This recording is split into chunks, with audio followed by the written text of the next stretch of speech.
And welcome back to another episode of TWiP Weddings. As always, my name is Bruce Clark, and this week I've got a special guest on the show. I'm joined by the host of TWiP Apps, Joseph Lanashki, also known as Photo Joseph. Hey, Joseph.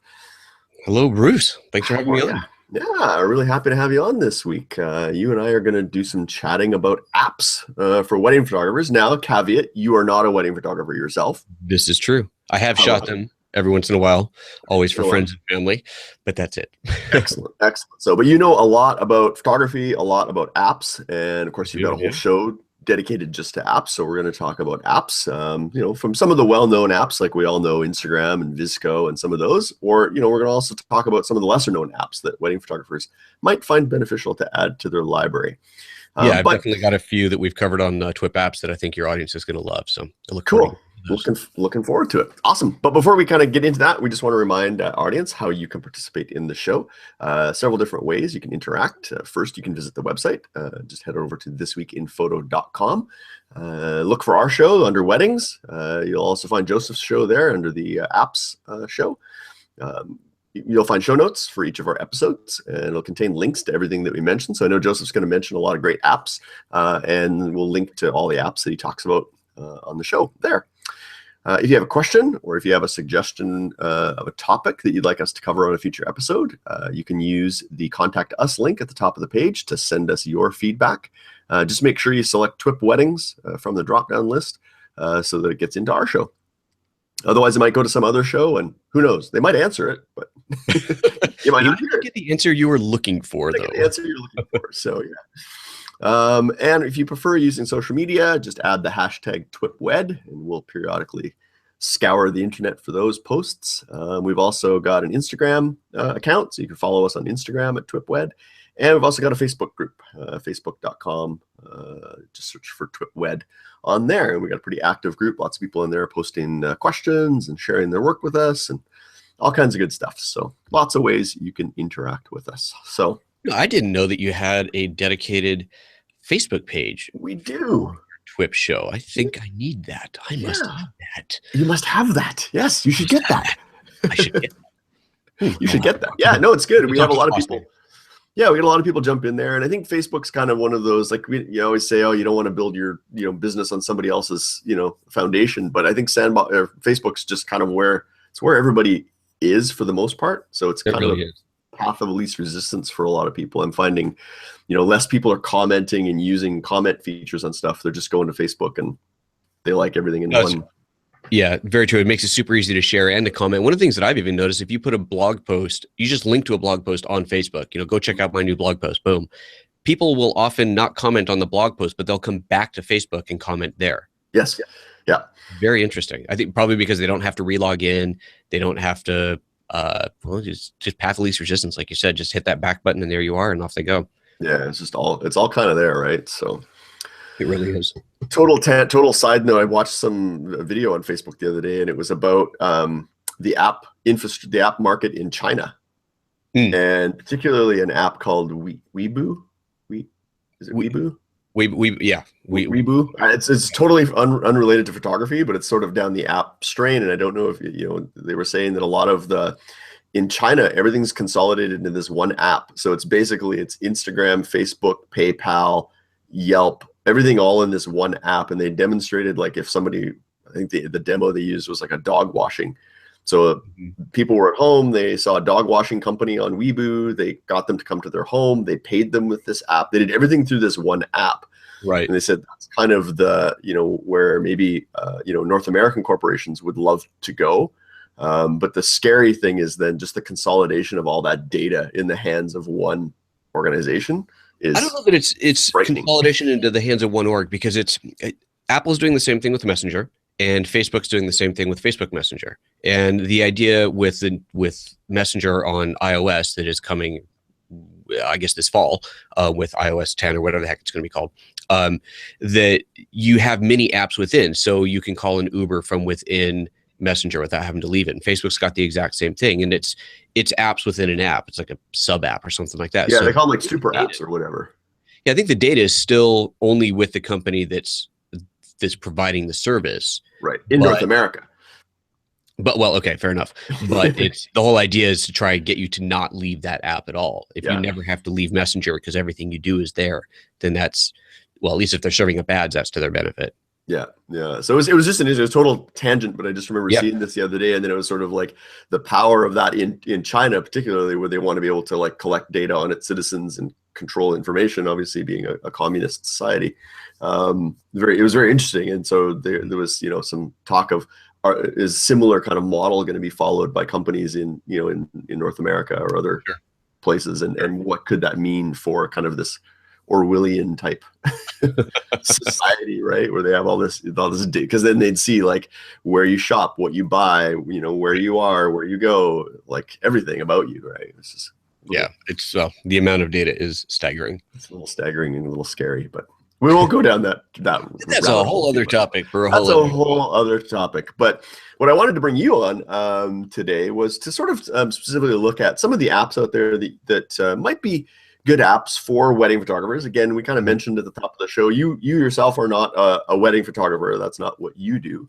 But apps, inside and out. So I think you have a pretty good idea of what apps might be good for, for wedding photographers. And I think like photo apps, they kind of feel, or apps in general, they kind of feel like they've been around sort of forever, really. But I think the app market, would you agree, is still, it's still a pretty new market, right? Like when did the app market, when we talk about apps, I guess, are we talking your phone apps, your iPad apps? Is that kind of what you think of when you think of an app? Well, I use the term app quite universally, because even on the Mac, you have the Mac App Store, and they're still called app. We used to call them software or programs, but now it's just apps. Everything's an app. Whether you're talking about Photoshop is an app, or Instagram that's only on your phone is an app. They're all apps. So I use the term quite broadly, in the sense at least of the TWiP apps, and in general. I mean, I don't know when the last time I said install that program or let's install this software. It's install the app. It's just app. So it's all the same. Whether the app does one function, like add a watermark to your image, or it does 10,000 functions like Photoshop does, it's still an app. So an app is an app is an app. App is an app is an app. And I think that what's really interesting about the market now is that there are so many apps that do just a couple of functions and do them exceedingly well. And that's a really cool thing to see. And as the systems allow us to hand photos back and forth between the apps more seamlessly, I'm an iOS user, so I don't know how all this works on Android, but at least on iOS, it's quite seamless to hand a photo from one app to another, that allows you to have this larger, all-encompassing system that you build yourself, basically, that allows you to do the things that you want and not have a bunch of bloatware on there that you don't need. Right. So you can kind of cobble together your own version of a Swiss Army knife rather than having some company put forth what their vision of a Swiss Army knife of apps is for. Yeah, precisely. It's a good analogy. I like it. Yeah, excellent. So for those who aren't familiar with you and yourself, obviously you've been on TWiP for a number of years. So if anybody listens to TWiP, they've probably heard you on there. And then obviously you've got your own show, the TWiP Apps show on the network. So people maybe have heard you on there. But for those maybe who haven't, tell us a little bit about who is Photo Joseph. Who is Photo Joseph? So primarily a commercial and portrait photographer, and these days more commercial than portraiture.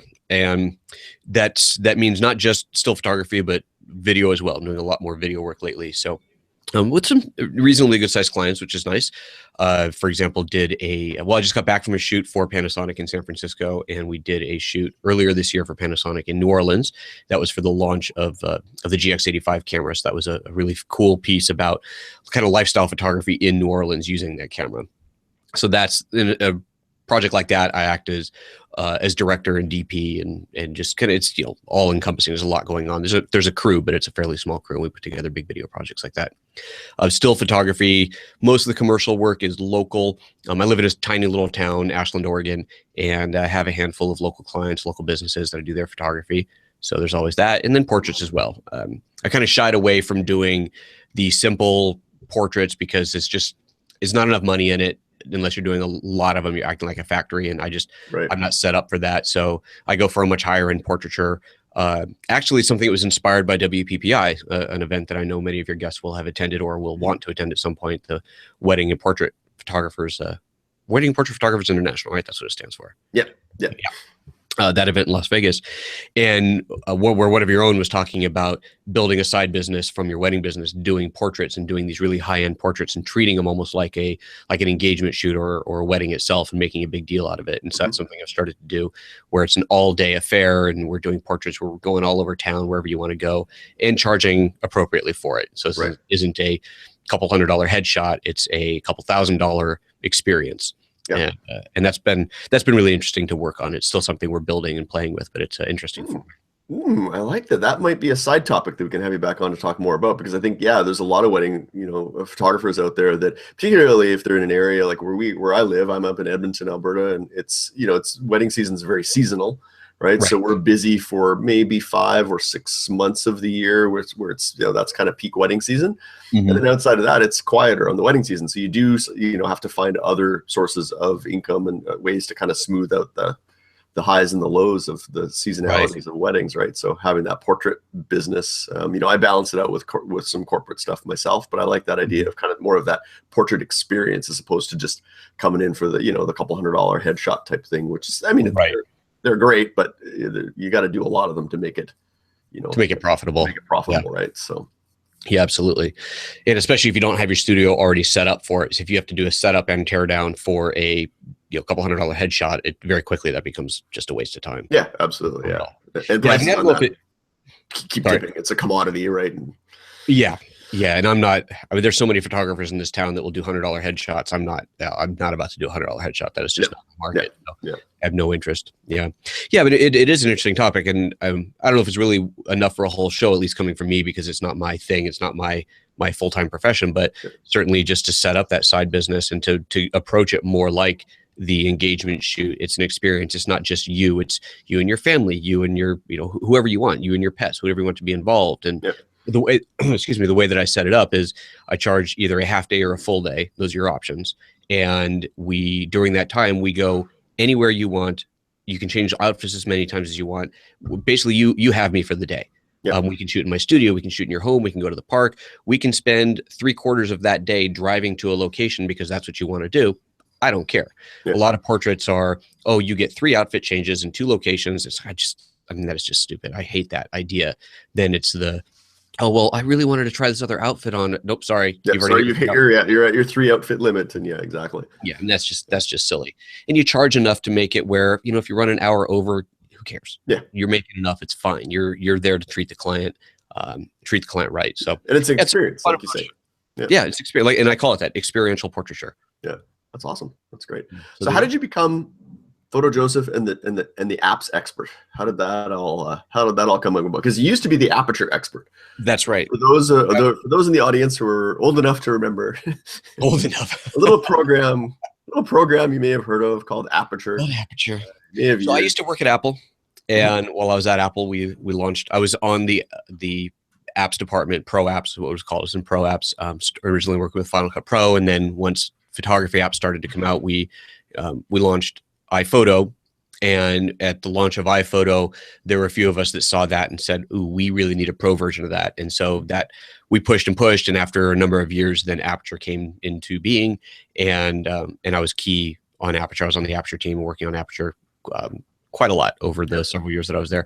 I left in 2009, and just I guess it's been 2 years now, or God, it's been 3. How long ago did they kill Aperture? Whatever it's been, depressing. It's been a couple of years now, I think. Yeah, a couple of years at least. Yeah, 2, maybe 3, since Aperture got the kibosh put on it. And since then, so the website that I was running after I left Apple was Aperture Expert, and it was all about Aperture, doing training and so on in Aperture. Once it got killed, the app needed to find a new focus, and so now it took a while to figure out what it was going to be, but it is now photoapps.expert, and so it's all about the photo apps. Yeah, excellent, good stuff. Excellent. My dad has appeared, and he's So if anyone's wondering what my dad looked like, he's now part of the show. So wondering on set. So on the website we talk about, as I was saying before, an app can be anything, and we focus on photography related apps. So it can be much like the TWiP Apps podcast. It can be any app. It can be on your iOS device. It can be an Android app. It can be a Windows app, a Mac app. It can be cross-platform. It can be whatever. And we do a series of tips on apps. A tip might be just a kind of all-encompassing large look at an app, or it might be a very specific, here's how to do X using Lightroom or Photoshop or Capture One or whatever it might be. Okay. And so yeah, we try to get a few tips out a week. Doesn't always happen, but try to do 3 a week. And yeah, just to get them out there. We do video tips as well on there.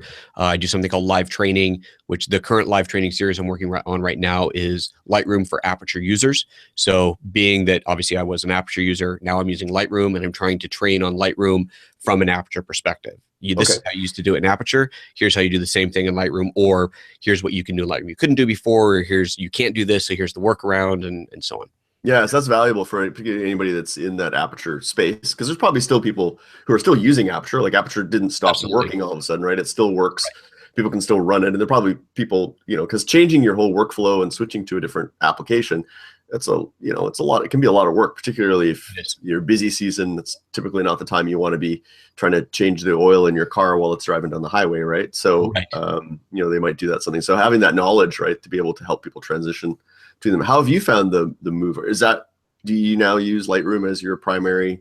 I do. And I'll tell your listeners what I tell all of my listeners and viewers, that when it comes to the transition, unless you have a really, really, really good, compelling reason to, don't take your existing Aperture library and migrate it over to Lightroom or Capture One or anything else. Just don't bother, because that migration is not going to be seamless. There's just no two ways about it. It is not going to be seamless.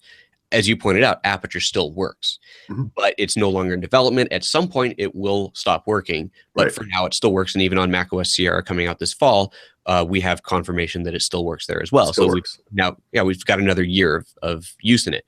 Okay. But chances are you want the new features, you want the things that are in Lightroom or Capture One or whatever app you're using, because there's a lot of really, really amazing features in there that never made it into Aperture because it obviously stopped developing it so long ago. Yeah. So what I tell people is, start fresh. Just start a brand new library, catalog in the case of Lightroom, and start clean. Keep your other old stuff in Aperture, and when you need to get to an old picture, just launch Aperture and get to it. At some point in the future, yes, Aperture is likely to stop working. And when that point comes, then you can make a decision. And you have to remember that just because the OS is updated, and let's say, so what's coming out? macOS Sierra is coming out next. macOS, whatever's going to come out after that. Let's say whatever comes out next kills Aperture. No one told you had to upgrade your OS, right? Yep. If you keep a system with macOS Sierra on it and running Aperture, that system will run as long as the hardware is physically capable of running. Yep. Always go back and get to it. And at some point, you never know, at some point, there might be a better way to transition. Like right now, you can transition your Aperture library over to Photos, and everything comes along with it. All your adjustments, all your metadata, everything's there. The problem is that Photos is so basic that you can't get to a lot of it. You can't see the metadata that's actually in there. You can't readjust many of the adjustments that are in there because the tools simply don't exist. But maybe they will one day. We just don't know what's going to happen with Photos. Yeah. So, yes, that's my advice. Leave it in Aperture. Leave that system running. Build a new library. Start over in a new app. That'll give you a chance to learn while you don't have 100,000 photos to contend with, and build up from there. And then, if you decide you don't like whatever app you chose, there's other apps that you can pick and choose and try those out as well. Yeah, I'm hearing a lot about Capture One these days. I'm really starting to see more and more photographers at least take it out for a test drive and see what it's like, because they either are finding for me, like I'm a Lightroom user. I use Lightroom, but I'm finding this, I just want it to be faster. I mean, it's just, I wish they could just they keep adding some of these things in there that I don't need as a working wedding photographer. I don't need, now they're probably great things for some people. I don't need a map thing in my, right. I don't need the faces feature. Like I don't need any of that stuff. I want it to be fast. And I need it to be fast. that's what I need it to be. I need it to be fast. If I'm understanding what you're saying is you need it to be fast. I think I'd like it to be fast. Yeah. So that's where I'd love to see them. But I know that stuff, even though it helps us, it's not sexy. It doesn't sell the software. So they need they need the bells and the whistles. You need the bullet points. Yeah, absolutely. Just saying, it's the next version is faster. it's not a very sexy marketing point, right? So yeah. Well, however, while that is absolutely true, the fact that now most people are buying it as part of a Creative Cloud subscription, they no longer have to sell you on the upgrade. They just add features as it goes. So I think there's less necessity to add sizzle when you can just get to the meat of it and speed things up a little bit. So that would certainly be good. Yeah, Capture One is definitely gaining in popularity, and I think a lot of Aperture users are liking it because it does look and feel a lot more like Aperture than Lightroom did. And they have an importer that is far better than Lightroom's importer. So if you do have to take your Aperture library into it, if you for whatever reason you have to or you want to, it works much better. You get a lot more out of it when you do it in Capture One. There's more stuff coming. I mean, I know of at least 3 companies that are working on apps that they hope will replace Aperture, things to compete directly with Lightroom, Capture One, and the defunct Aperture. So, and these are things that'll be coming out over the next year to 2 years. And, who knows what's going to happen. Some of these might be the Holy Grail app that we've all been waiting for. And they might fall flat on their face as well. Yeah. Like On One seems to be really kind of pushing in that direction, right? Right. They've been talking about it. Haven't seen anything yet. And so hopefully that's going to be as exciting as they're saying it's going to be, but time will tell. Yeah, they're sort of looks like they're moving towards raw processing and all of that. They were, for a long time, they were more of just a plugin, right? That plugged into Photoshop or plugged into Lightroom or what have you, and was more for image enhancement or creative effects and things. Right. Whereas now it's, they seem to be moving towards wanting to have a full, suite of tools for doing the raw processing and the the cataloging and all that kind of stuff, right? So, yep, absolutely. So we'll see what happens.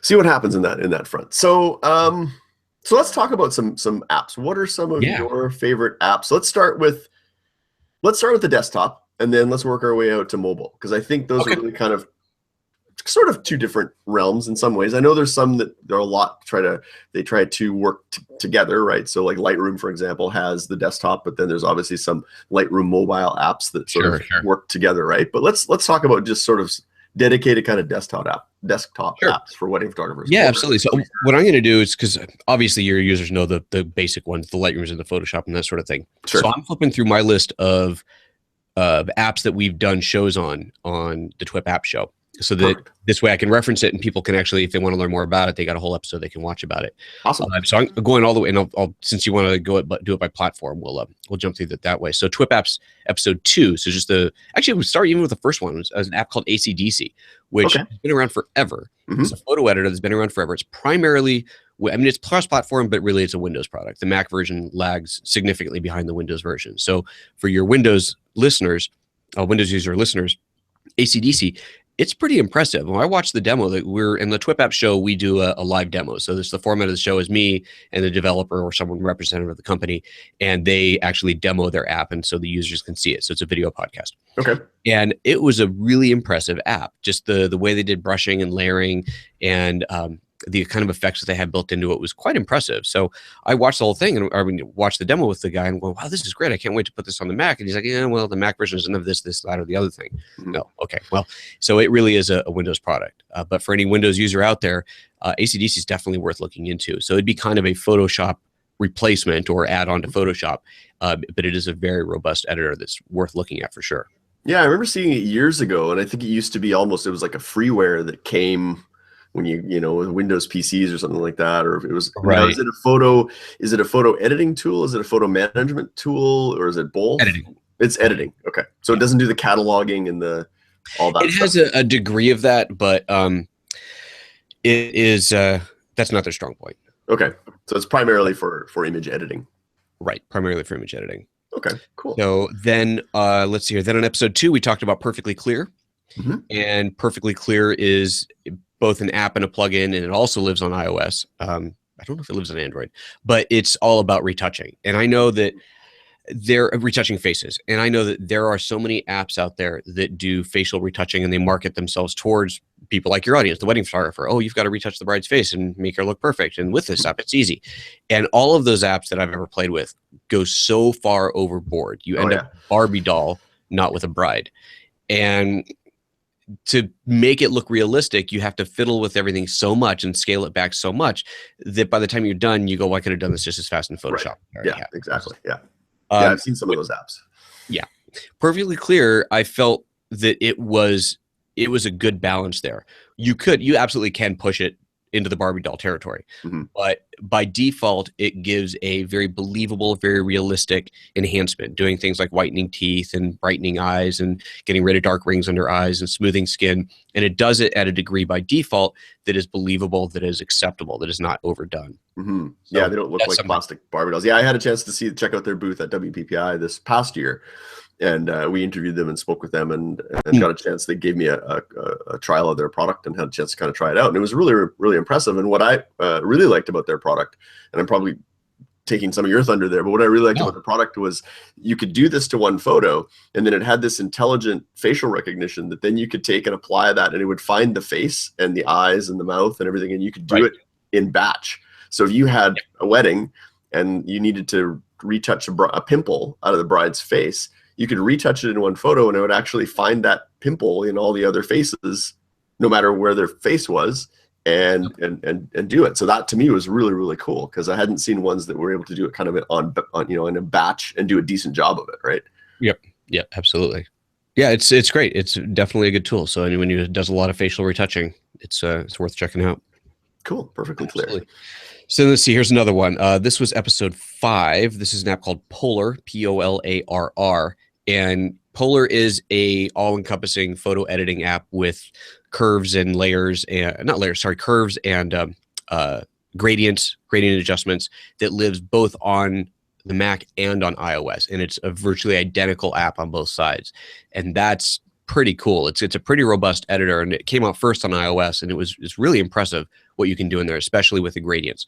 And as a Lightroom user now, that's one of the features that is in Lightroom that wasn't in Aperture that I love the most, the ability to do gradients, as far as whether you're just going to darken a sky, or I use the radial gradients as dodging and burning instead of brushing it in. I'll often use those because I think it works very well. It's very quick. And I find I could do that with Polarr on iOS, and now you got Polarr on the desktop as well, and it does the same thing.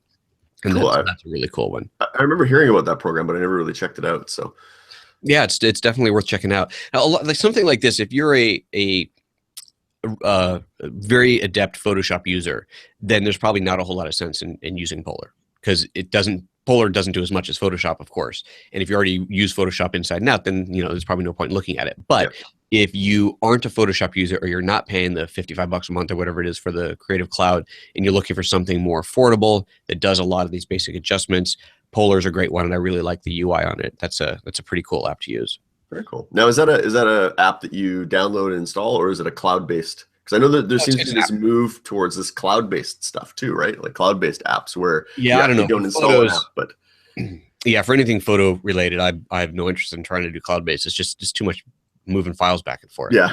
I want to work with big, full resolution TIFFs and raw files, and that's got to. Desktop. So it's got to live on the desktop or on the on the mobile device. Yep. Yeah. I think that's fair. Yeah. All right. Let's see here. Another one. TWiP Apps episode 6. We talked about DxO Optics Pro 11. That was just a big upgrade to Optics Pro. And one of the features that I know your users would like is there's a let me see if it's not the denoising. Now that I've said that, I'm realizing I forget what the tool is actually called. Wasn't a denoiser? Oh, crap. I'll try and remember the name of it. Maybe I'll get it fired up and look. But if you go into the negative, it does a skin smoothing that's really nice. Okay. Very believable, very subtle skin smoothing that just take out those larger pores, take out the finer wrinkles. Quite nice. And that's the DxO Optics Pro. Optics Pro. DxO Optics Pro. Yeah, okay. DxO, of course, been around for quite a while. This is at version 11, so obviously it's been there for a bit. And great! And I only have the old version installed on my laptop. Style in there. Yeah. So I can't even look it up here. But how do you keep up with all these apps? Because they're constantly like new versions and things are changing. And definitely. And we try to at least now. The TWiP Apps show is quite young still. I think we released episode 11 recently, so we're still quite young. Mm-hmm. So we don't need to hit an app just because there's a version update. At this point, there's plenty of apps that we've not talked about before to choose from. Right. But Optics Pro 11 was a big update, plus their client and a friend, and so we decided to bring them on and do that. And I even, on that episode, I kind of preface it by saying this is a little bit biased because I do work for these guys, they're friends. The guy, the head of marketing there is actually my old boss from Apple, so there's a big personal connection. But it's a genuinely really cool app that does some pretty remarkable stuff. So denoising is its biggest, like most incredible feature. If you've got a noisy photo, you shot something at 64 billion ISO or whatever the heck your Nikon shoots at these days, the denoising tool in Optics Pro are fantastic. And I've used a lot of different ones, and it feels like it's the best one out there. So is Optics Pro one of those apps that's really good at certain vertical things? As you mentioned off the top, sort of you have your Swiss Army knife programs, and then you have your programs that are just really good at doing one or two specific tasks. Would that be like Perfectly Clear is obviously a good example of like with the retouching? Would this be one where they have some very specific tools? Yes and well, yes and no. I mean, yes, in the sense of they have a few things that they're very, very good at, like the denoising. That's a real strong point. Yeah. But no, in the sense that it does have pretty much all your tools. You have your levels and saturation and curves, and you've got all those things in there as well. So you could use it as your primary editor, like a Photoshop, or you can use it as a plugin, and it acts as a plugin for Lightroom. So the way I use it is for those very specific things, because I'm in Lightroom and I've got an image that it's so noisy. I need to do more than what I can do in Lightroom, or do better than what I can do in Lightroom. And I'm willing to take the time to do it instead of just dragging a slider in Lightroom and saying good enough. No, I'm willing to take the time to really push it. So I'll take it into there and push it. So there's a few different features that they have that are worth taking that extra time to make that extra step to go from Lightroom out.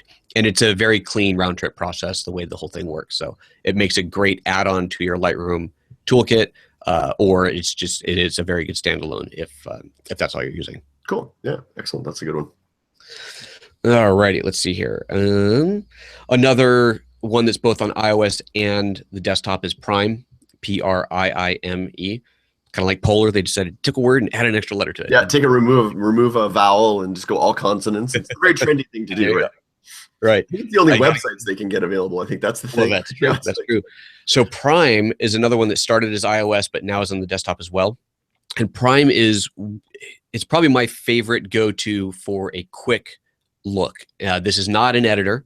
This is not, I'm going to go in and dodge and burn and change the shadows. Not. This is kind of a one-touch Instagram style looks. However, the looks are much more involved, much more in depth than what you get out of Instagram. And there's a lot more to choose from. And the way that this company works is they work with photographers, real working professional photographers, not the guy who's got a camera on weekends. It's not GWC. This is real photographers. Yep. And they spend a considerable amount of time with them working through what their look is, finding their defined look, or a couple of looks they might have, but their defined look. And then basically reverse engineering their look so that they can apply that with their own software with a single tap.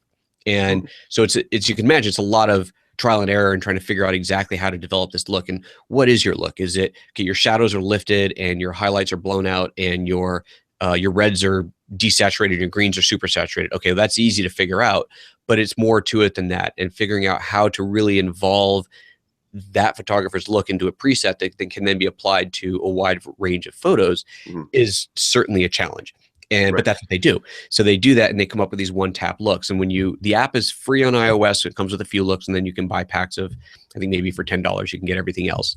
And they now have the app on the Mac as well. And it costs more up front because, but it includes all the looks. There's no in-app purchase on the Mac. I see. Okay. Mac app. So they had it was an all or nothing. Yeah.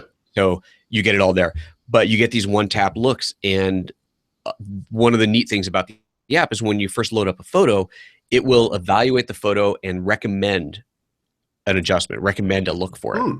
And honestly, probably 9 out of 10 times, one of the first 3 that it's recommended, I go, oh yeah, that's awesome. That's perfect. Yeah, because I've seen presets before where you go and they show examples, and then you go and apply those presets to your own images, and you're like, oh, this doesn't work. Yeah, it doesn't work, right? So, right. No, this one you pull it up and you see immediately. So let's say you bring up a portrait. You're a wedding photographer. You shot a wedding portrait. You've got your bride and groom, I don't know, in front of the seaside, and you pull it up and it looks at the picture. It requires an internet connection for this to work, and it's sending a very small but very specific amount of data back and forth to their servers.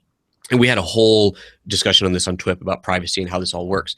But they're not sending the picture. They're sending information about the dynamic range, about the color palette, and a few other things about the photo, and sending that. And based off of that, it's not based off of, oh, it's a bride, it might want this preset. Yeah. It doesn't know that it's a bride. It knows that it's got a lot of white and a lot of blue and very high dynamic range and whatever else the picture has, and it recommends based off of that. Oh, okay. It's a very scientific approach. Very scientific. Yeah. It's pure algorithm, and so that data gets sent to their servers, which then processes it and recommends a couple of filters. Comes back, but this happens instantly, virtually instantly. And you get these recommended looks, and you tap through them, and maybe you love them, maybe you don't. But like I said, probably 9 out of 10 times, one of those first 3, I'm going, oh yeah, that's cool. That's a great look. Cool. Any photographers people might recognize names? Whose kind of looks that are in Prime, or no, not that I recognize going through it. Yeah, cool, excellent. That's a good one to check out for sure. I'd heard of Prime, and I'd heard of the whole kind of with the presets and that, but I hadn't. It was one of those. Again, these things keep coming up and popping up, and it's hard to keep up. That's why your show is so great, because it keeps. Yeah. It's a great way to keep up with what's going on with these things. So. That's the basic idea. So that's the extent of the desktop apps that we've hit. A lot of the ones that are coming in have been iOS mobile based. So that's the extent of the desktop ones that we've got to talk about from the TWiP apps show. Okay, so let's talk about mobile, because I think mobile's, it's an emerging space. Like if we go back and look at the whole app ecosystem, right before the iPhone, like when the first iPhone came out, which was what now? How long ago did the first iPhone come out? 9 years, because next year is going to be the 10-year anniversary. So 9 years ago, when the first iPhone came out, there actually wasn't an app store. Correct. Right. So the app store didn't come around until, was it the second version of the iPhone? I think it was maybe more than that. I think it was probably third, because it was third. I mean, it was time. Well, obviously, it was with the OS, not the device itself, but it might have been the third. It took a while. Yeah. So the idea of an app store and apps on a mobile device is something that's really still relatively new, right? Like it's probably 7 years old. Sure. Yeah. Somewhere in there. Billions have been made. Billions have been made, and billions of apps have probably been made too, right? I mean, there's just so many apps that are out there now. I remember when it first launched, there was only so many. And if you got in on that game really early, you had, pretty good opportunity to make a lot of money. Do you think that's still the case for mobile app developers? 100%. I mean, I guess Pokemon Go is a good, perfect case example. Right. But right. Except apparently they're not making a lot of money. Yeah. No, it absolutely is still an incredible opportunity, and it's not about just making it. You have to make something that is spectacular, but then getting it noticed. That's obviously the hardest part. Getting that app noticed so that people see it and download it. Right. Best app in the world. If it just sits there and nobody buys it, not going to make any money. Yep. So what are some mobile apps that you've seen come along that maybe are fit into that category, that they're amazing at what they do, but they're just not very well known? Everybody knows Instagram, and I think everybody knows Visco, and probably Snapseed, some of those, right? But what are some other ones that you've come across that maybe are better than those apps, but just don't have that cachet, that name? Sure. No, absolutely. And better is a big word, obviously, because that's all very subjective. Sure. A lot of the apps that we've already talked about, they do very much of the same thing, but does that UI resonate with you? Do you like the way the app works? Do you like the final output? Does the look sit with what you want it to look like? Sometimes it's just, you look at an app, you go, it's got a great curves tool, but I just don't like the way that it handles curves. Curves is not a defined black and white thing. Curves is very much algorithmic and depends on how the engineer codes it. So you may love the way curves works in one tool and hate it in another. Right. So that's, it's very subjective. But to go through the apps, and again, we've got a list of apps that we've looked at on the show. Like here's one that's, this is very small. It's a 2-man company that did it. And I don't know, financially how they're doing. I don't know if they've been selling millions of them or just a few, but it's a really cool app. And this one was called Preset, very generic name, which makes it a bit harder to find. But again, this is something will be linked in our show notes. So this is TWiP Apps episode 3, and it's called Preset. And basically the idea is that you build a preset that is based off of things like curves and color filters and shadow adjustments and so on. And you go in and you create all these adjustments and then save it as a preset, much like you would save a preset in Lightroom that you can then apply to a photo.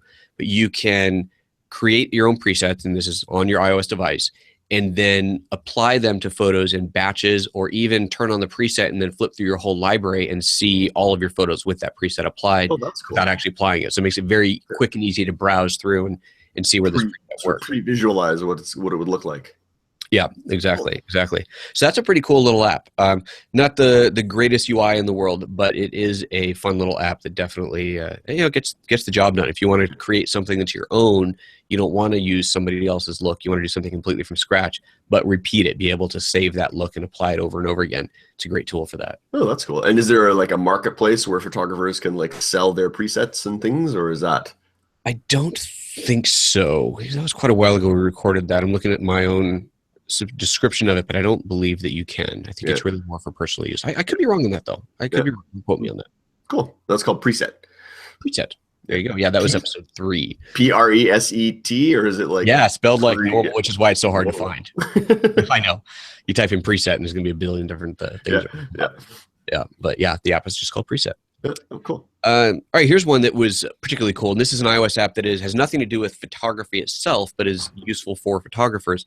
And this one's called Zither, Zither. And this we covered on episode 4. And Zither is all about organizing your gear, keeping track of your camera gear, keeping track of your serial numbers, locating user manuals for them. Just with one tap on there, it'll find the user manual for that lens or flash or camera body, whatever. Very handy. And one of the big things about it is it keeps track of your warranty. So if you, let's say you buy a brand new camera today and it's got a 2-year warranty, right? So you punch all this in and it's really easy. With the app, you scan the barcode on the box of your new camera and it goes, oh, that's a 5D Mark II, and it adds it in and it gets all the specs in there, and then you add in the serial number.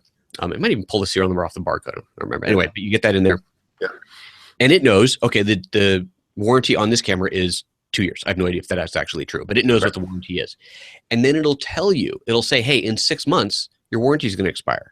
In 3 months, your warranty is going to expire. Hey, in 30 days, your warranty is going to expire. It pops up these reminders so that if you've got you've got this niggling problem on your camera that you know you got to get this thing in for service before your warranty expires, you don't forget. You don't miss that window because, oh, the warranty expired a week ago and now I'm finally ready to send it in. Right, and now you have to pay for it. Yeah. And now you got to pay for it. So it's just that's very cool. Yeah, just keeping gear organized and keeping track of the serial numbers and stuff like that in case anything happens, or if you get gear stolen. We hear stories occasionally of wedding photographers that get gear stolen, and then being able to find it and track it. And I mean, you can always go back into your metadata in your in your Lightroom or whatever and track that down. But it's having an app where all that is very handy. Yeah, and when I had them on the show and we were talking about it, one of the features that they didn't have that I asked for, and they liked the idea, and so who knows, it may be there by now. I haven't checked it recently. Was the ability to generate reports of your gear for exactly that reason. If you get something stolen, all right, I want to have a report of all my lenses, all my stuff, not just for the police in that case, but also for your insurance company. Like for my insurance company, I need to generate every year. I generate a list of all my gear, serial numbers, value, everything, and I used, long before Zither was available, I've been using a desktop app for this. So I've got quite a large database of everything in the studio, and it's labeled as far as whether it's stays in the studio or it's something that goes out because it falls under a different insurance category. And I have the ability to generate those reports, and I can see exactly the value of all the equipment in the studio at any given time. And so that's something that I was saying they need to put this in there. And again, they may have by now. I haven't checked in a while. That's a good one. Yeah. Yeah. But yeah, you got to keep track of your gear. As soon as you get more than a couple bodies, a couple lenses, you really want to keep track of that stuff. Absolutely. Yeah. And I know it's, a lot of wedding photographers that you get, in the chaos of a day, you put something down somewhere and it's easy to lose. I hear of wedding photographers all the time that they come back from wedding and go, oh, I'm missing a flash or something. So I have a system as to how it all goes back in my bag. Sure. And so that at the end of the night, I can quickly kind of visually scan. And if there's a slot open and it's empty. Right. It's like, where did I put that? Yeah, which is great if it's just a case of where did you put it, but not so great if it's a case of who took it. True. Yes. Yeah. And so now you want that info to report file the police report and tell your insurance company. Yeah. You need some money. Cool. Zither. How do you spell Zither? Zither. Okay. Zither. Okay. Zither. Yeah. That was episode. What was it? Episode 4. Okay. Cool. All right, next one. Let's jump up to episode 7. This is an app called Fripito, and this is going to be a wonderful app for your location wedding photographers, your destination wedding photographers. If you're going to a city that you've never been to before, especially as a wedding photographer, you need to find great locations to get those great shots. You want to take the bride and groom out of if they're paying for you to fly halfway around the world, clearly you're going to do more than just shoot the wedding. You're going to be shooting a lot of portraits. So you want to get them away from just the wedding venue. You're going to want to go all over the place. And so Fripito is an app that allows you to explore destinations, but everything in there is created by photographers. So the way that Fripito works is they hire a photographer who's a native of a particular city, let's say Hong Kong. So a known photographer who lives and works in Hong Kong, who they then pay to go out and shoot all these iconic locations, give recommendations on time of day, time of year. These are the things you got to watch out for. This is when you avoid the tourists. This is whatever things you need to know, the secrets about that location to get the best shot. They're all in there. Very cool. They're written by photographers. So it's not a tour guide who's doing it. It's not, I don't know, whatever. It's not somebody, it's a photographer who's writing this info for you. That's great. So they're a tour guide with a photographer focus, basically, right? So they pretty much, they're going. Yeah. So I don't know how many destinations they have covered already, but of course they're growing all the time, adding more and more to them. And yeah, giving photographers the opportunity to really scout out a city before they get there and figure out where they want to go. That's very handy because definitely if you're doing any kind of destination weddings or going out of where you normally shoot, obviously where you normally shoot, you probably know your areas, or you can go out to them and scout them. But it's you can't exactly scout Hong Kong from Canada, for example, very easily, right? Yeah. Apart from go on Google Maps and look around maybe. And then you don't know. You just don't know. You can do the best research on Google Maps in the world. Okay, I know this is a cool location because I've seen photos of it. I look at Google Maps. I can see the surrounding buildings. I can pick out the time of day by using an app that tells me when the sun sets and how it's going to set, and I can figure all that out. But then you get there and you go, oh, there's a power line right in front of me that you couldn't see that before. You couldn't see that from Google Maps. In fact, that's exactly that happened on the shoot that I was on this weekend. We're in San Francisco. We had a film permit to shoot on Lombard, on the windy bit of Lombard. Oh yeah. Okay. Yeah. Right. So that's awesome. Okay. So our permit allows us to be on Lombard on just that stretch. We can't be across the street shooting. We have to be on that stretch. And we're looking at it going, okay, well, that being on that stretch, we know is not going to get us the shot. So we're looking at surrounding buildings, and we saw a building where from the rooftop would look like it'd be a great shot.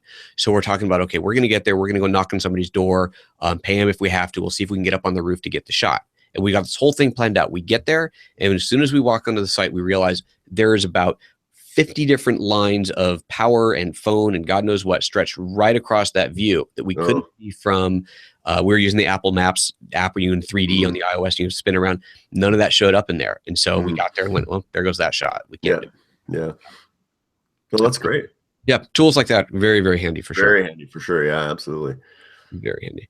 All right, and then I'm going to give you one more on iOS that is, I think your audience will love this one. So obviously, you're shooting a wedding, you've shot the wedding, you need to send some kind of a thank you card or some recognition to the bride and groom. You might have your own letterpress cards that you sign and send off, whatever it may be. But there's an app called PhotoCard, and I know there's several apps and services that do this, but PhotoCard is something kind of special. PhotoCard will allow you to send a postcard, but it's huge. It's it's bigger than this, like 8 by 9 inches or some huge. Oh, wow. Okay. Yeah, I don't have one in here with me. They're in the other room. But it's a glossy, very nicely printed photography card, like a postcard, but a big, huge postcard. And you can, on the back, it's like a regular postcard. You can customize your message, write whatever you want on there. Thank you so much for your business. And you can include a photo in there. And I know as a wedding photographer, obviously you're not going to deliver your pictures the next day. It takes time for you to deliver those. And the bride and groom, they're chomping at the bit. They want those pictures. If you take one of your favorites or whatever, take one of your shots, retouch it, do what you're going to do to it, and then put that on a photo card and mail it to them, they're going to get something in their hands right away that is going to make them much happier to have look, we've got a picture, we have something to show, stick it on the fridge, whatever. And it's a beautiful, beautiful quality print.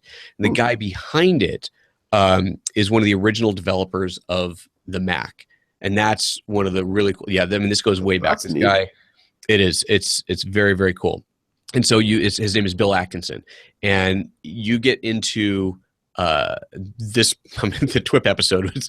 It was a little long. Bill we got into a lot of details on there, but it's such a legend. Is such an interesting person to talk to, and his passion for making super high quality images it comes through on this, and you totally understand what it is he's doing. And he's hand printing. Hand looking at every single one of these, and if an image needs adjusting, he'll do it. But if it comes from a pro photographer, he doesn't touch it. Right. it's pretty phenomenal what they come out like. That's cool. Do you know roughly kind of price point that people are looking at for that? I want to say they're like $1.50 each. Awesome. You buy packs of stamps. You buy packs of mailing capability. Okay. Yeah. In credits, they call them credit. You buy a pack of credits. Okay. And it's maybe it's one credit to send it domestically. They're based in the U.S., so one credit to send it domestically, and 3 to send it internationally, or something like that. Okay. Yeah, it's totally reasonable. I bought a pack of 100 credits or something, and I try to use them whenever I travel. I try to use them to send back home, send them to family when I'm on the road, so they can see where I'm at without, obviously they're looking at Facebook too, but it's just cool to get that card in the mail. Yeah. But yeah, if you're a client, to be able to send one to a client that way, it's a really, really nice touch. Very cool. Yeah, that's good. So instead of wish you were here, you can put glad I was there. There you go. There you go. Exactly. That's awesome. That's a good one. Yeah, we another one we mentioned. It's not a printed thing, but there's a service called Mail Lift, and they do handwritten letters. So you just email them what you want them to write, and they actually do a handwritten letter that they'll send then to your client. Wow. Yeah. So if you want that little extra personal touch and you want to send a handwritten note, but you're like me, I have the worst handwriting. Right. It's like a doctor's prescription handwriting. But these guys do really nice handwritten letters. So again, similar kind of idea where you buy credits or whatever, and then you can send handwritten notes to clients, stuff like that. But I like the idea of the postcard with the photo. That's great. Yeah, and like I said, it's a huge card, so it makes a big difference as well. Yeah. Cool. I like that. It's definitely bigger than your 8 1/4 inch. I'm looking at my notes here. 8 1/4 inch postcard. So 8 by something. It's big. That's a reasonable size. That's good. It is. It's quite large. Very cool. Yeah. So there you go. Those are some very good apps. I think wedding photographers can definitely benefit from all those apps, which are great. So yeah. So yeah, and that was I don't think that was episode 10. TWiP apps episode 10. Episode 10. Very cool. It's a long one. Just pour yourself a glass of wine before you start watching that episode. Okay. Perfect. Sounds good. So I'm going to ask you the hard-hitting question. If you could only have one app on your phone, what would it be? For photography, specifically for photography, what would it be? One app on my phone. Yeah. Can I have Instagram just to share it? But sure. Okay, I'll give you that. You can have Instagram to share it out. But if you had an editing app, okay, so I don't have to give up the sharing capability. It probably would be Prime. Yeah. Just because it's so, when I'm doing stuff on my phone, I don't want to be half an hour retouching on the phone. I want something quick and easy. And the looks that are in there are just phenomenal. They're just gorgeous. Like I was saying earlier, I really, really like the way they look. So yeah, if I had to pick one, I would go with that. And that's, it's a tough to get away from something like Snapseed where you have infinite control. But I like to get that one quick look and get it out there when it comes to social media sharing. So yeah, that's a big thing these days, right? People want it now. They want it, and you're trying to, as a wedding photographer, we're competing now with the guests and everybody that are there with their phones and their cameras. And, you've got even the higher end cameras nowadays are starting to have Wi-Fi and near field, NFC capabilities, so they can get a great shot off their camera, get it on their phone and get it on Instagram or wherever. And you might still be, processing and downloading your cards, and photos are up already. So yeah, there's definitely that rush to do it and get it up there. Yep. First to get up and it's nice if you are gonna do that, if you're gonna, as the wedding photographer, if you're gonna pull a picture off of your camera over Wi-Fi, NFC, whatever, and post it, whether you're posting it onto Instagram or you are just messaging it to the bride's parents or somebody, whatever, to be able to apply a look to it and not just have it be a straight out of camera shot. Yeah. It's nice to be able to have something that you can just go real quick. And in Prime, you can mark favorites. So you come up with your few favorites that, as a wedding photographer, there's always going to be roughly the same type of shot, and then you can save these favorites and go through those quickly. Yeah, cool. That's great. Yeah, awesome. Yeah, I'll have to check it out because I'd heard about it and I just hadn't had a chance to get around to play with it too much. Again, these things are always coming out and changing and updating. I know. That's crazy. But obviously when you get it, like I said, you get it for free, and you get a handful of presets with it, but drop the whatever $10 or something it is to get the whole batch of presets. I think it's well worth it. Yeah, very cool. Yeah, excellent. So where do you see things going? What are some of the apps that maybe are on the horizon that you're going to have on your show, or where do you kind of see apps going? Do you see them going more towards this, like being really laser focused and good at one thing? Or do you see more of the Swiss Army knife style of apps, or where do you kind of see apps going? It really is a bit of both. There are certainly a lot of developers working on these, just do a couple of things and do them really well. And I definitely appreciate that. It's very good to be able to say, we do this and we do it better than anybody else. That's our goal, is to do this one thing. It's like a food cart mentality. You can go to a restaurant where they have 50 different dishes and they do them all reasonably well, or you can go to a food cart where they do 1 or 2 dishes. This is all they do, and they do it fantastically well. Yeah. And I would rather go to the food cart and get that really, really good meal and pay less for it, because you're not paying for all the overhead that comes along with it, all the things that you don't need. That's true. Yeah, sometimes you get more than you need, right? There's a whole bunch of tools in there that you just you never use, but you have to pay for them, right? So you have to pay for it. Yeah, exactly.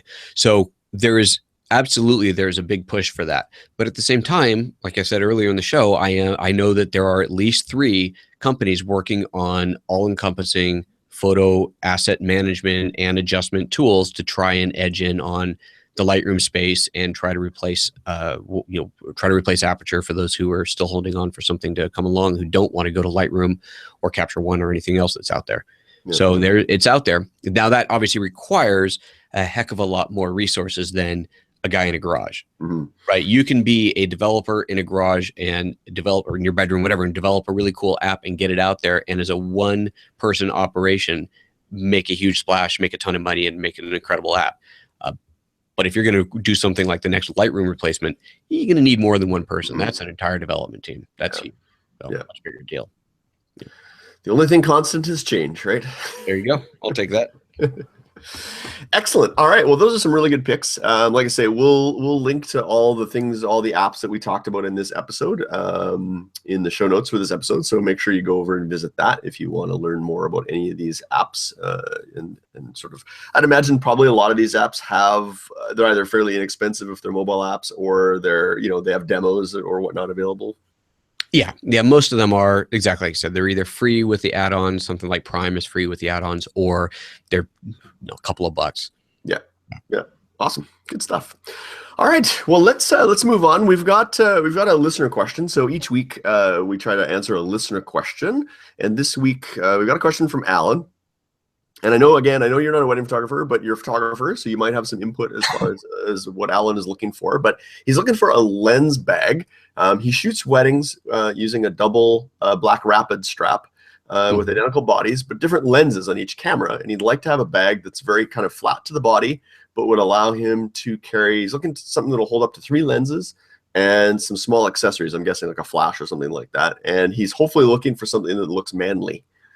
So I guess it doesn't want, I don't know, anything with pink and lace or something. I don't know. Not perfect. Not pink and lace. Not pink and lace. So I guess he's asking what else we're using. So I'll throw it to you first, and then I've got a couple of suggestions on a couple things. Actually, why don't you do it first? Because I've got an idea, but I got to check the name on it. So. Okay, no worries. Okay, so a couple things that come to mind would be the shoot sack. So that's one that I've seen. It's kind of like a neoprene type bag. I think they come in different sizes, and you can get them in different colors and things. You can get them in just a straight black one if you want something that's kind of inconspicuous and kind of neutral, I guess, if you will. But they make different covers, and it's like a stretchy neoprene, and you can, it's got room in there for at least 2 or 3 lenses and probably some accessories. So that's something called the shoot sack. And then the other product that I'm a really big fan of, he mentioned he's got the black rapid straps. I really like the double straps from a company called Holdfast Gear. They make these really nice, they make them out of different materials, but I have the really nice leather ones.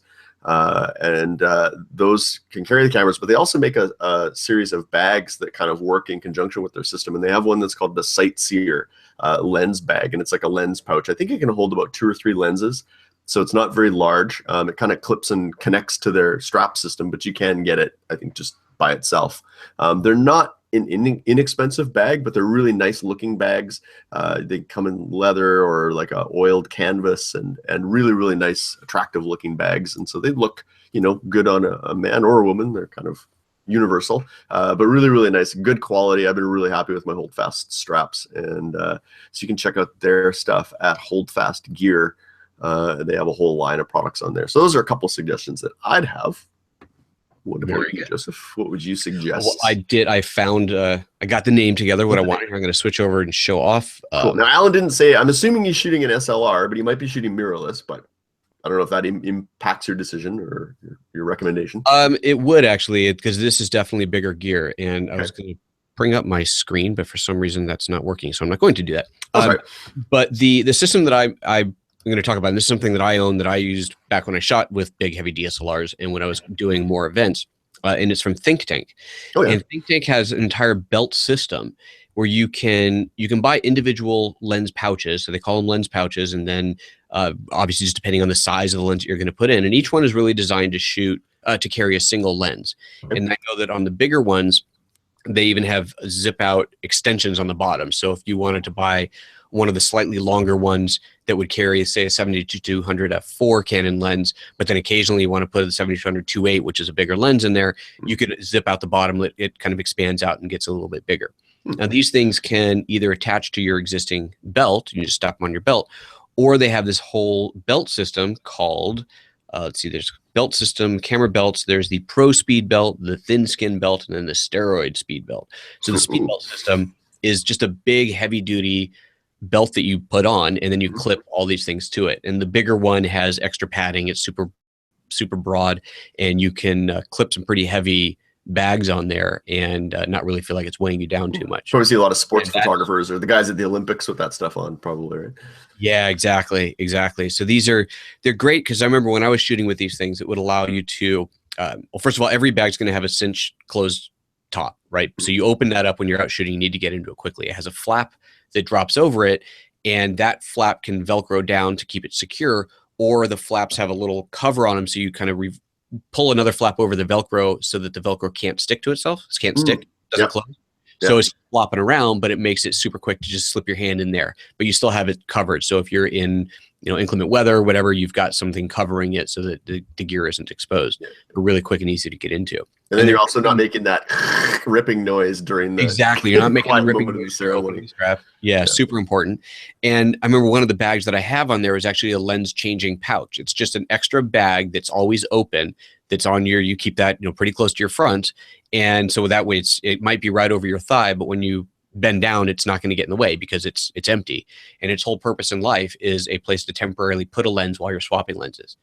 Take your lens off, drop it into that pouch, pull the lens out of your other bag and attach it to the body, and then take the one out of this lens the changing pouch, and drop it into the proper storage pouch. Cool. And that was a really neat tool. I really liked having that on there. Yeah, that would be handy. Belt system from ThinkTank. It's fantastic. Cool. Yeah, and I think when you mentioned the system, I also think Peak Design also makes a series of like lens little clips and things that you can put on your belt, just that'll hold the lens, and for doing like fast lens changes and stuff like that. So right. Yeah, some stuff from Peak Design as well. So there's a lot of great different systems out there. So hopefully that gives Alan a few places to look. Excellent. All right. Of course, if you've got a question for us, we want to hear from you and answer your questions. So just head on over to thisweekinphoto.com and click on the Contact Us button to send us a question or a message. You can also send your questions by email, twipwed@thisweekinphoto.com, or Facebook is also a popular spot. A lot of people are asking questions on Facebook. So join in the discussion there and ask your questions there. All right. Well, before we bid adieu, we want to just give you a couple picks of the week. I know we've given a lot of picks with the different apps and stuff that we talked about this week, but we thought it would be good to stick with our regular format and give a pick for our audience that can be anything as long as it's somehow photography related. So what can you suggest for us this week, Joseph? All right. Well, I'm gonna take advantage of my presence here and do a double pick. So first one, just a quickie, is my site, thephotoapps.expert, for all kinds of photography, photo apps education. Okay. Obviously the TWiP apps show ties into that as well. But on there, we have a ton of free content, and we also have a monthly paid membership that gives you access to a lot more content as well. So please do go check that out, and just as a way to learn all about these different apps that are out there, get some tips in with them, and so on. But the big tip of the week is grab this thing over here. So you can do this without unplugging it. So this is for your higher end wedding video shooters. And this is the Ninja Assassin from Atomos. And the Atomos Ninja Assassin is both a media recorder. It records straight from your camera to SSD, and also a big, huge viewing monitor. So I use this thing on all video productions now. So I'm shooting with the GH4, you're shooting 4K with the GH4. And instead of shooting to the internal memory card, I shoot straight to the SSD that is on this. Make sure it's not recording now. There we go, that's on this. So I can pull this SSD card out, and this one's a 480 gig. I've got 960 gig cards. Pop that thing in there, and I can record straight to ProRes, so you get a higher quality image, uncompressed image, straight to ProRes, 422, 10-bit if your camera supports it, and you get something that's way, way better than what's coming out of the camera natively. Wow. Yeah, plus with the big screen on there, it's much easier to check your focus, make sure your exposure is accurate. So you got focus peaking built into it. You've got waveforms that you can turn on here so you can monitor your exposure. Other than just looking at the image on the screen, you actually get this visual feedback. So you know that you're focused, you know that your exposure is spot on. Yeah. And obviously it's a much bigger screen than just looking at the tiny LCD on the back of your camera. Yeah. So if you're a serious video shooter, this is the toy to have. The Atomos Ninja Assassin. Plus, it's got the greatest name of a product ever. It totally does, the Ninja Assassin, and it's like bright red, so that's pretty cool. Yeah, the bright red is actually a rubber sheath case? over Yep. a little rubber bumper. Yep. They're the big brother to this is called the Shogun that has extra inputs on it, and that I think that sheath is yellow. So pretty cool. Very cool. Nice. What's one of those run rough ballpark? So the Ninja is $1,000. Okay. And it used to be 1,300 or 1,400, and it dropped down to 1,000. Oh, wow. I was just looking at their website because I know there's some new stuff that's coming, and I was looking at their website, and it says on the Ninja Assassin, while supplies last, which surprised me. So I don't know if there's a whole new Ninja Assassin coming, or if they're just pushing people towards the Shogun line, which would surprise me because the Shogun's twice the price. That's $2,000, and the Shogun gives you extra inputs. This has HDMI inputs. The Shogun has SDI and XLR inputs. And the whole reason they came out with the Ninja is because a lot of users didn't need XLR and SDI. And by taking those off, they could reduce the cost dramatically. So cut down to in half. The new Shogun, I know, has some other new features, like an extremely, extremely bright screen. So you can see it quite well in full daylight. This guy, if you're working in daylight, you have to cover it or you're just not going to cover it. Yeah. But I was really surprised to see that on the website. So again, I don't know if that means that there's a new Ninja Assassin coming out, if they're killing the line or what the deal is, but it's, even if it's getting replaced, this is an incredible product. Like it captures full 4K on this thing, UHD, Ultra HD. So double HD resolution, straight to ProRes, and off you go. That's fantastic. That's great. Maybe they're coming out with the Ninja Hitman or something. There you go. Awesome. Very good pick. So yeah, for the video shooters out there, and we had an episode. We had Rob Adams on talking about wedding videography, and so I know we've got some video shooters listening to the show. So definitely worth checking out if you're shooting videos. Awesome. Well, I'm going to cheat this week. My pick is actually your show, the TWiP Apps podcast. on the TWiP network. Yeah, it's a cheap plug. That's all right. It's a great show. It's how I'm kind of keeping up with what's going on with apps, because there's just so many of them coming out, right? And keeping track of what's the latest and greatest and what's new and what's out there it's hard, right? So it's great that we have a resource like yourself kind of doing that groundwork for us and keeping us up to date with these apps. So awesome. Be sure to check out, both available as an audio and a video podcast, but primarily you'd recommend viewing it as a video podcast. Yeah, actually it's video only. It's video only. Okay. Yeah. For now we have output audio versions of the show. Yeah. To go out as an audio podcast, but we don't have that feed set up yet. So hopefully that'll happen soon. But yeah, it really is a video show. That way you get to see the apps and themselves and see them in action. Yeah, a little hard to listen to an app being shown on a screen. Yeah, but the idea behind the audio one, once we get that up and running, is if you're downloading them automatically to your iPhone, they take up less space. Obviously, you can listen to it in the car, and you might want to listen to the whole thing and then go back and go, I just want to see that part of it. Or you start to listen, you go, oh, this is when I really want to see this, so I'm going to stop listening to the audio and I'll grab the video one and watch that later. So different options. Just trying to give listeners and viewers options. Absolutely, options are always good. Fantastic. Well, that brings us, sadly, to the end of another episode of TWiP Weddings. We had a great conversation today, so it was great having you on the show. Definitely want to have you back on again because you're a wealth of knowledge. So, well, thank you. On the show. So, of course, if you're listening to the show on our website, click on the subscribe to the show.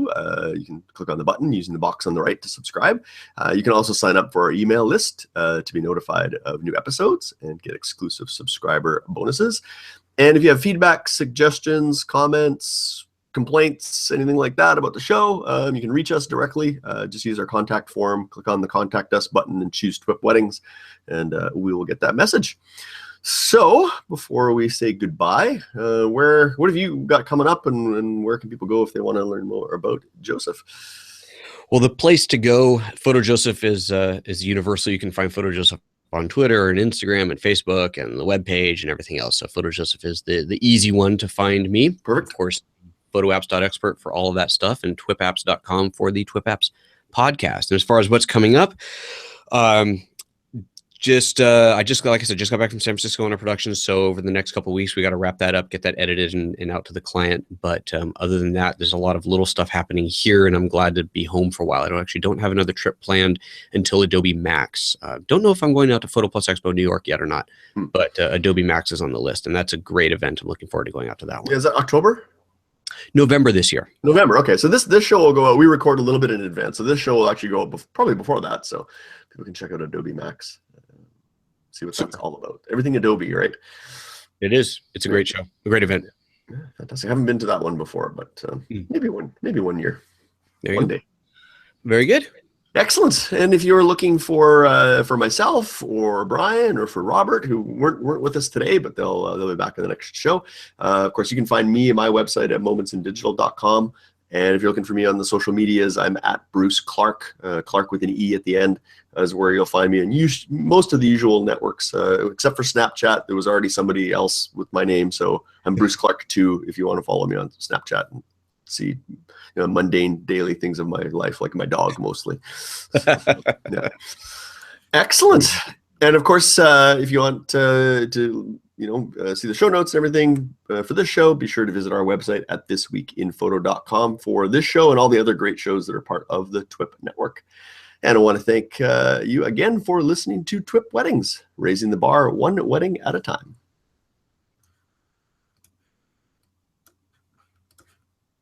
Boom, boom, boom, boom, boom.